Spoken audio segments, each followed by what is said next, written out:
Mr. Speaker, due to a slew of efforts taken by our government, the direct tax revenue has significantly increased over the past couple of years. It has increased by over 78% from 6.38 lakh crores in financial year 2013-14 to around 11.37 lakh crores in financial year 2018. From 6.38 lakh crores to 11.37 lakh crores between 13-14 and 18-19. It is now growing at double-digit rate every year.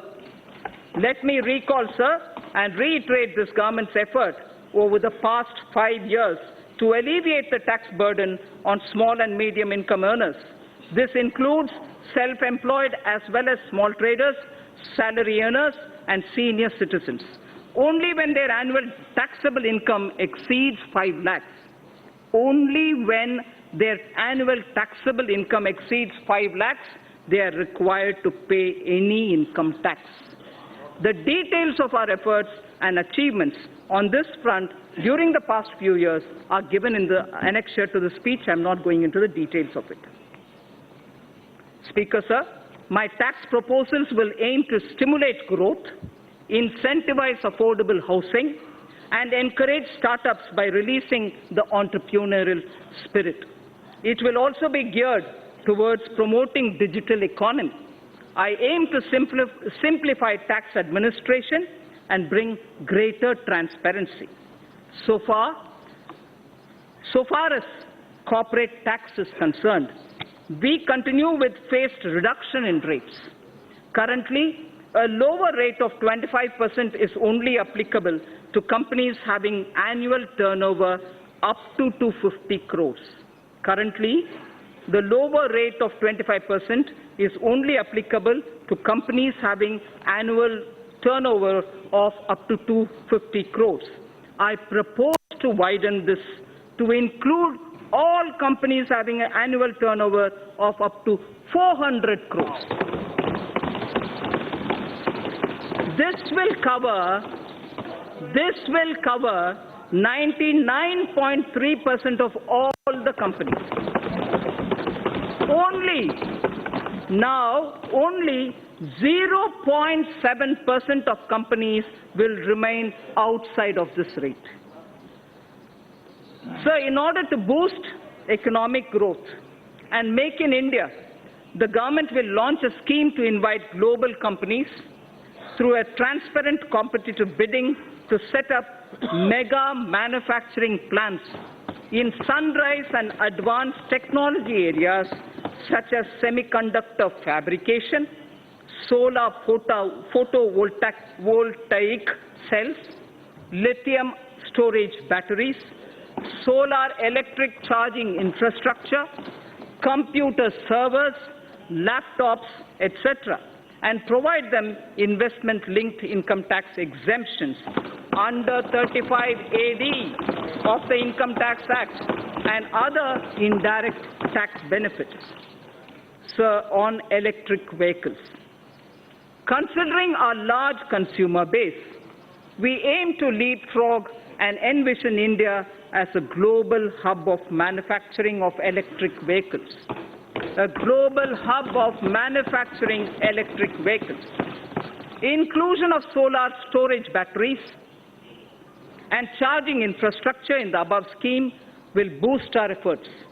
Government has already moved the GST Council to lower the GST rate on electric vehicles from 12 to 5%. Also, to make electric vehicle affordable to consumers, our government will provide additional income tax deduction of 1.5 lakhs of rupees on the interest paid on loans taken to purchase electric vehicles. What does this mean? This amounts to a benefit of 2.5 lakh crores over the loan period to the taxpayer who takes loans to purchase electric vehicles.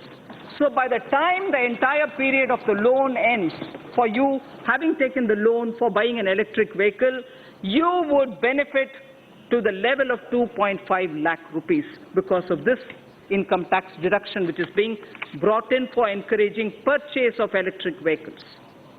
So startups, as I said when I was talking about the youth of this country, startups require, and we have been consistently providing them all the encouragement. Startups in India are taking firm roots and their continued growth needs to be encouraged. To resolve the so-called angel tax issue, I'm sure a lot of members are concerned on this issue. To resolve the so-called angel tax issue, the startups and their investors who file requisite declarations and provide information in their returns will not be subjected to any kind of scrutiny in respect of valuation of share premiums. The issue of establishing identity of the investor and source of his funds will be resolved by putting in place a mechanism of e-verification, so there's no man-to-man interface there.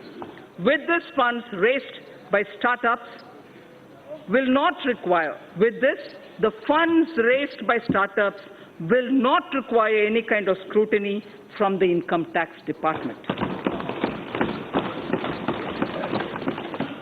In addition, special administrative arrangements shall be made by the Central Board of Direct Taxes for pending assessments of startups and redressal of their grievances.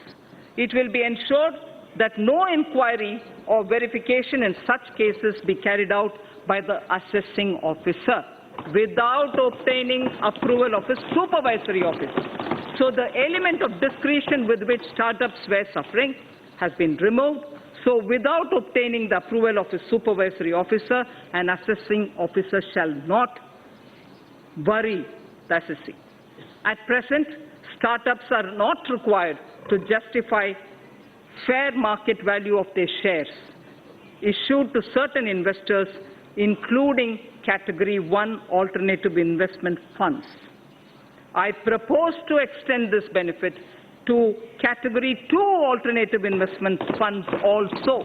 At the moment, it's available for AIF